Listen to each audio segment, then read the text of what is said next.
Hello there, Cancers. Thank you so much for joining me. I hope this video finds you well.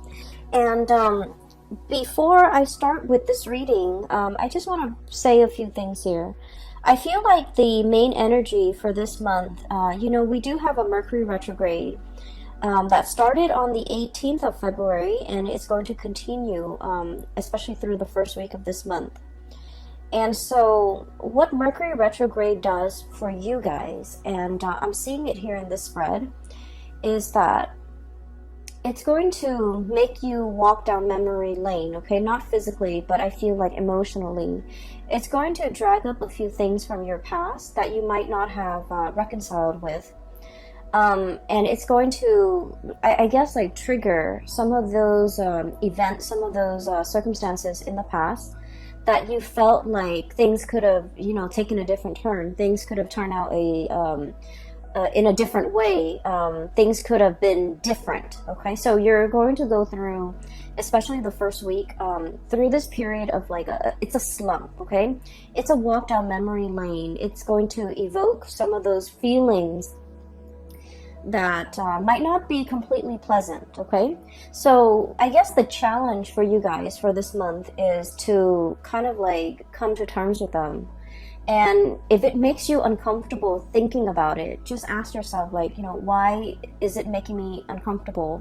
Why am I suppressing it? Why am I not I guess why am I not able to release it?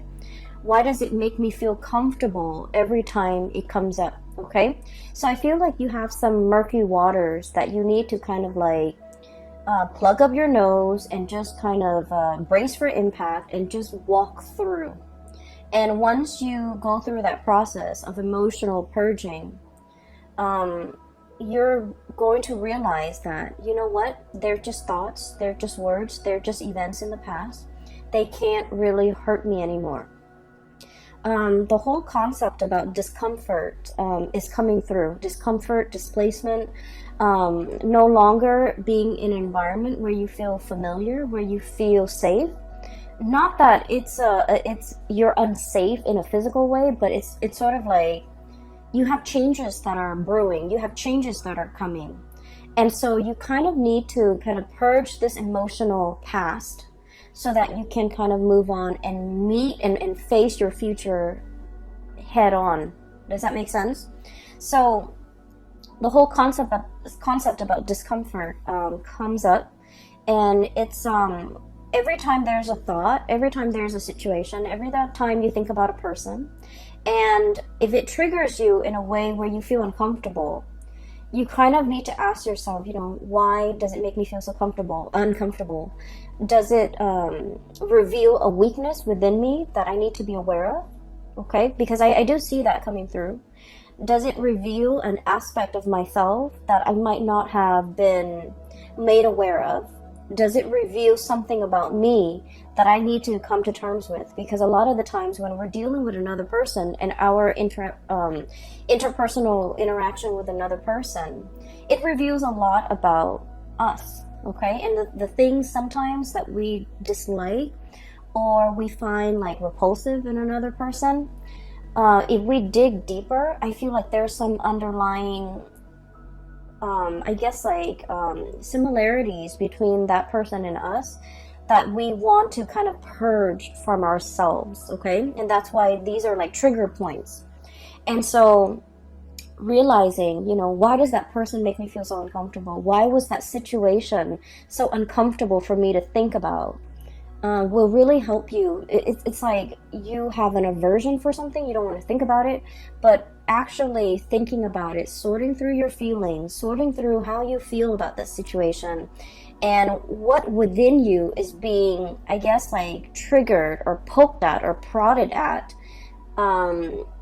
I'm sensing that it will reveal a lot to you about, letting go of this or purging this or really understanding yourself and why these things have been such trigger points for you in the past, okay? So I would say the first week of March, it's not going to be completely, I want to say smooth, okay? On the emotional front, I don't feel that it's going to be smooth. However, as we progress through the month of March, you're going to be in a much better frame of mind, and you're going to feel so much better, so much lighter, and the purging needs to happen in order for you to feel lighter. And I feel for many of you it is emotional purging. For many of you it is like physically purging belongings, stuff that has accumulated, okay?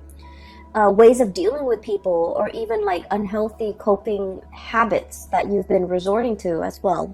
So I do feel like there's a lot here to be said about growth, about self-awareness, about really understanding yourself and realizing where your strengths and your weaknesses lie, so that you can work to fortify your weaknesses and you can work to enhance your strength. Okay, so it's all about self-care, it's all about self-awareness, it's all about, you know, grooming the self in preparation for all the really wonderful good things that you have coming for you.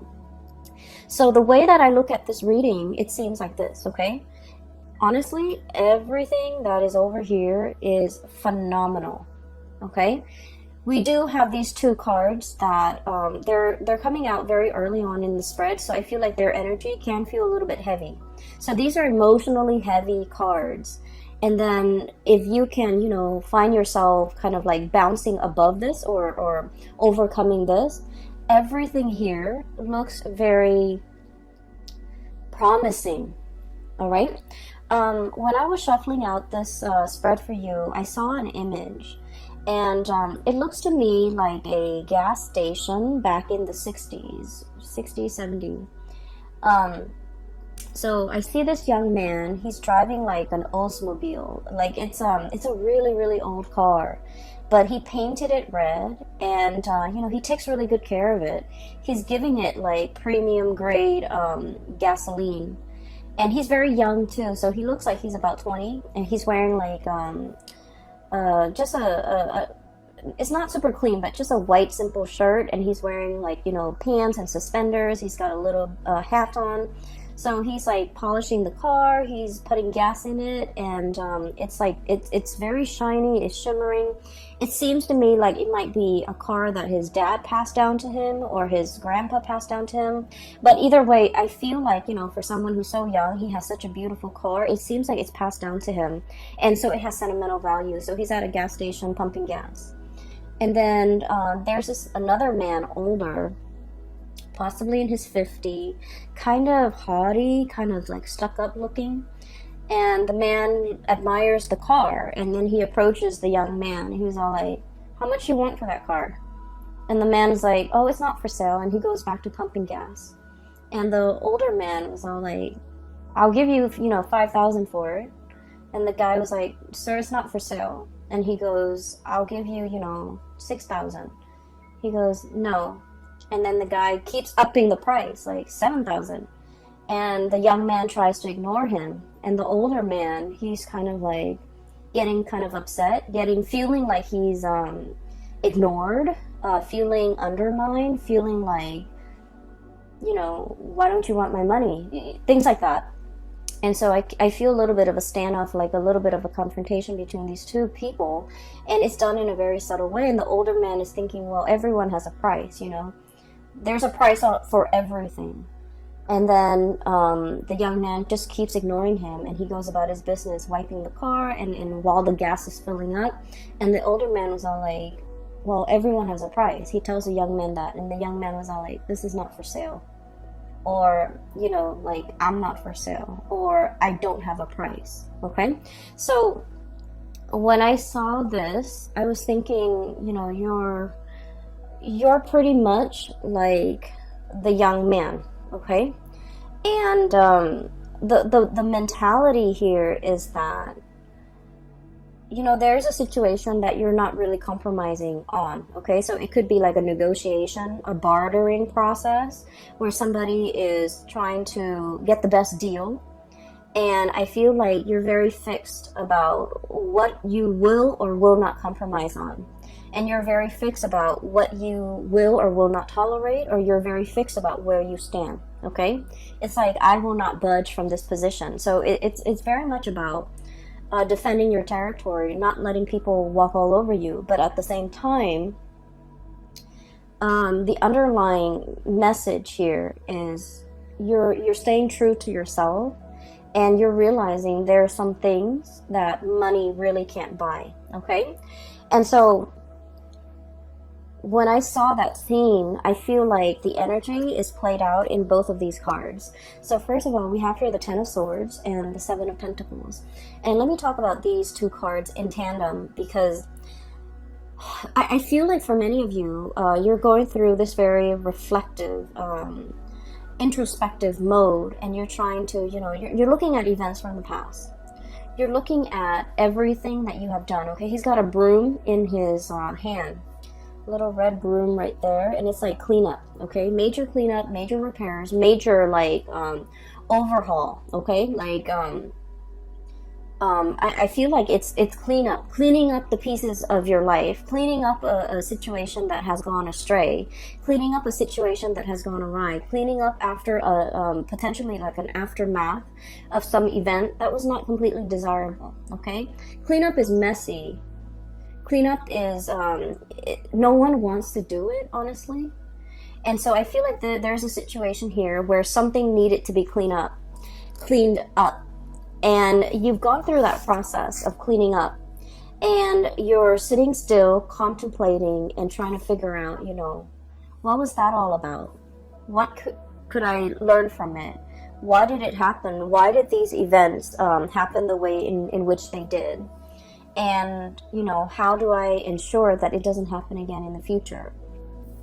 I feel like there might have been a falling out, okay, between you and another person. I have here the Ten of Swords. And the Ten of Swords is sort of like being very hurt by the actions and the words and that somebody, it's like somebody saying something or doing something to you that is very, very hurtful, okay?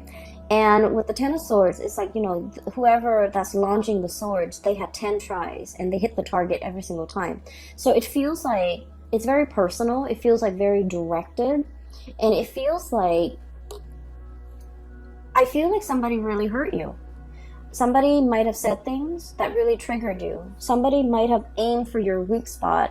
Somebody might have, kind of like hit below the belt or targeted you in a way where it was very directed, it was very purposeful, and it was done in a way that was like, there's no coming back from it. There's no way to say, oh, I'm sorry, and make the situation go away. There's no reviving this situation. There's nothing that anyone can do now to make all the pieces come back together. And so I feel like there was a situation in your life that has, ended, and it ended in a pretty crappy way. And so you're looking at the aftermath. You're looking at, why did this person do what they did? Why did they behave in such a manner? What did I do to deserve this? And are they aware of how much they've hurt me? Are they aware of, how sensitive I am? Because Cancers, you guys are very deeply sensitive. And that is why you don't go out of your way to hurt anybody. Because you understand that, words can cut and words can't be rescinded. They can't be taken back. And so I feel like you're contemplating and trying to understand the situation. Why did they say such hurtful things? Why did they do what they did? You're struggling to try to understand, like, why did they take it so personally? Or why am I even taking this so personally? And what you have to understand, though, is I feel like, there was a situation here where somebody's ego was at stake. Okay, somebody's like, somebody either felt very ignored, somebody either felt very undermined, kind of like that man, it's like, I'm here, I'm trying to make you an offer, and you're not even listening to me, you're turning away, and things like that. And I feel like you were dealing with somebody, and whatever you told them, they couldn't take no for an answer, okay?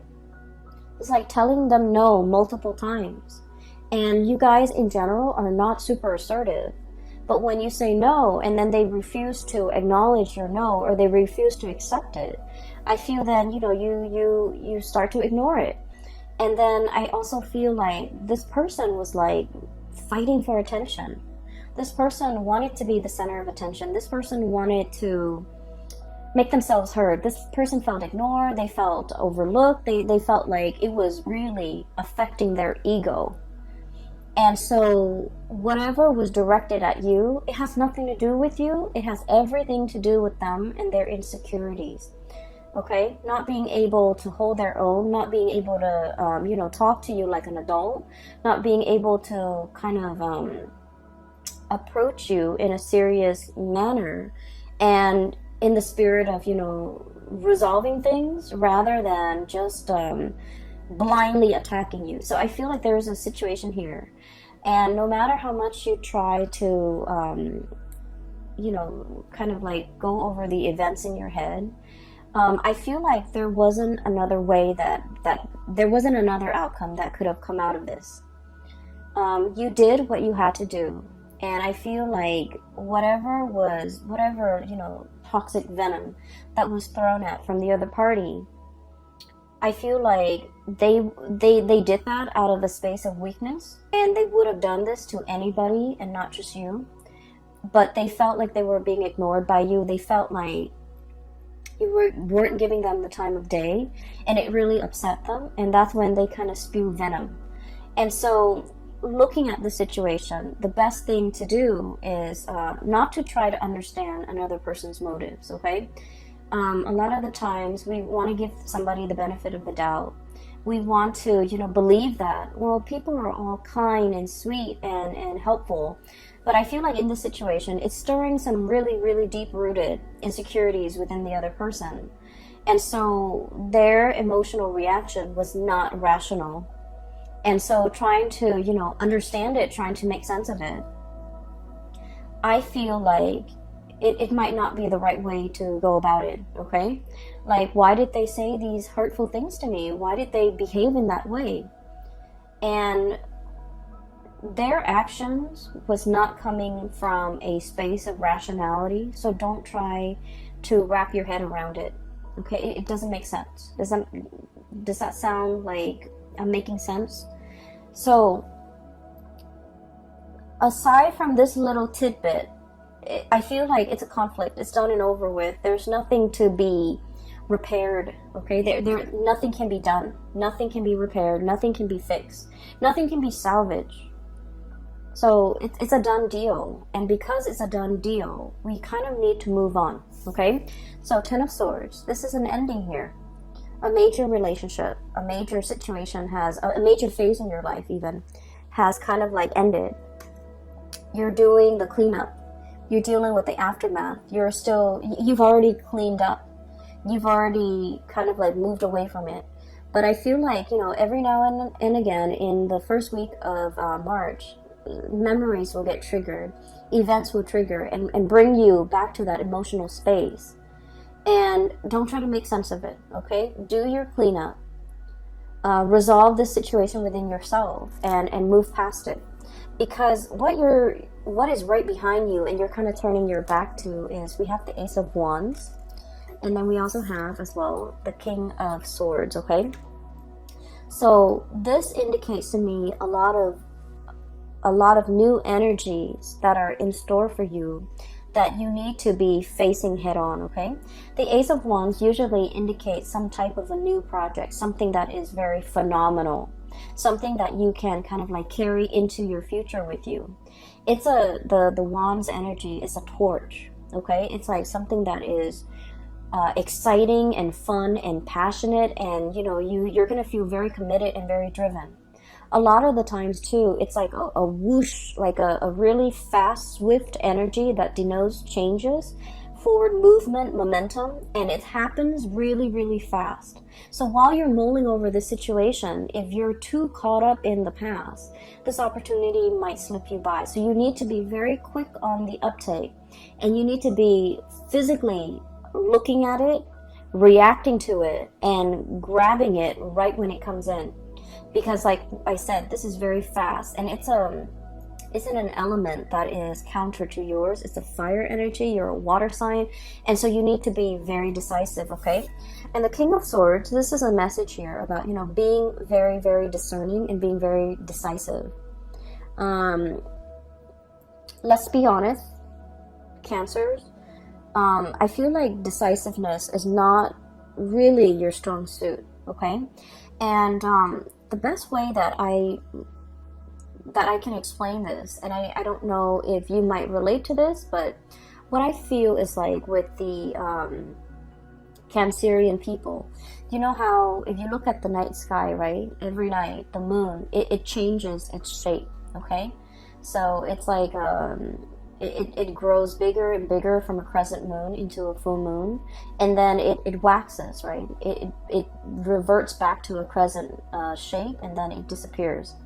And so the phases of the moon changes, the shape of the moon changes from one night to the next. And I feel like with Cancerian people, you know, you're ruled by the moon. That's your ruling planet. And it can be a little bit frustrating to really figure out what you want, to really be 100% sure about what you want. Believe it or not, other signs don't have the same problem. They're very decisive. They know with every fiber in their being what they want to do, what they want to say yes to, what they want to accept. But I feel like for you guys, figuring out that 100% certainty has been like an uphill battle. And I feel like even when you really want something, you're never 100% sure. And I feel like from one day to the next, you know, your feelings, your emotions, your sense of decisiveness, it fluctuates.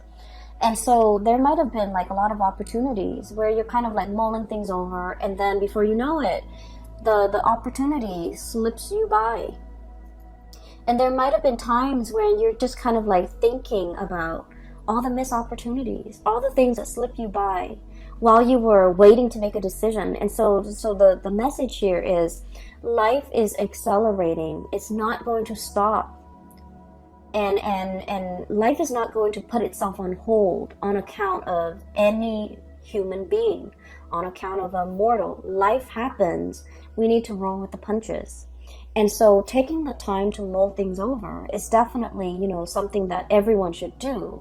However, I feel like there has been missed opportunities, multiple missed opportunities. While life was throwing you curveballs, while you were distracted with other things, I felt like the more important things really slipped away.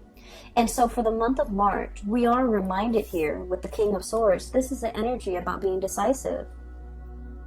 This is sort of like looking at the past and just realizing, you know what, that doesn't serve me any purpose, wallowing in self-pity, I'm going to cut that off. And using that sword of truth here and slicing that out. And then looking towards the future, here's a good opportunity for me that will make me tremendously happy. Queen of Cups, look how ecstatic she is. This is kind of like finding that space of perfect equilibrium where you're feeling very emotionally hopeful and happy and satiated, and you have all your needs met. So I feel like there's something coming through that has a lot of potential that will make you really, really happy. And this is where your energy, your frame of mind should be focused. And so you have to be aware of the tendency to kind of like wallow in this situation and then moving away from that, recognizing when it happens. Recognizing the heaviness associated with it, so that whenever that heaviness creeps in and you start to feel it in your being, right, you want to shake it off and move yourself here. Okay, so this is all about knowing ourselves really well, knowing what how we feel, knowing what's not good for us, knowing what we need to move away from, and knowing what we need to kind of like embrace and focus on, and you know, focus our energy and our resources on, because there's a lot of room for growth. Okay, so the Empress is all about that, being really in charge and secure within yourself. The Empress is about abundance, it's about creation, and it's also about like, it's somebody who's very nurturing, very caring. And whenever I think of a Cancerian person, I think of the Empress, because the Cancerian person, they will invite, you know, guests to their home. They will feed their guests. They will make sure everyone is comfortable, everyone's happy, everyone is thoroughly fed. And it's like being very gracious, being a really good hostess, but really caring about another person's well-being, really caring that the person has enough to eat, really caring that the person is, you know, not suffering from the cold and the heat or the chills of the elements. So I feel like there's a lot of opportunities here where you are in charge. You're going to be either taking care of people or, you know, making sure that people are well taken care of. And so I feel like there's some project here that are in the works for you that will make you really happy. It's kind of like right up your alley, and it speaks to it will require you to tap into all the skills that you're very proud of within yourself. You know, being a good caretaker, being of service to other people, being in an environment where you can, you know, make a situation better for a group of people, for humanity in some way. So I feel like it's not ego driven. It's a position or a situation where you can put all your skills to good use, and this is where your energy needs to be focused. Okay. You have two aces here. Oops, sorry. You have the Ace of Wands, which is new projects. Okay, something that's coming in very, very fast, very, very fast, and it's catching you unawares, I'm feeling. And then we have as well the Ace of Swords and two aces. And the Ace of Swords is about being decisive. It's about figuring out what you want. It's about being clear with yourself about what you want. It's about being decisive and not waffling back and forth. And then telling yourself, you know, I just feel like one day you're just like very gung-ho about it. You're very like much on board. And then the next day, the self-doubt creeps in. What if this? What if that? And so I just feel like you can be 100% decisive one day, and then the next day you're kind of waffling back and forth. And so this is pretty much, you know, telling yourself, choose something and commit to that course of action until that course of action has run dry. I feel for many of you, this could also be like a relationship situation where from one day to the next, the relationship is like an emotional roller coaster. Okay? And when when it's like at a high point, it's really good, and you're just like, I want to marry this person. And then when the emotional, there's like an emotional dip, or when, you know, there's like, it's at a low point, you're just like, I want to break off this relationship. And so things are very extreme, okay? Things are very like, much like from one day to the next, it's very extreme. And I feel like, you know, your emotions, your feelings are changed based on things that are, you feel though, it's outside of your control. But what I'm sensing here is, there are certain things that we need to be decisive about, okay?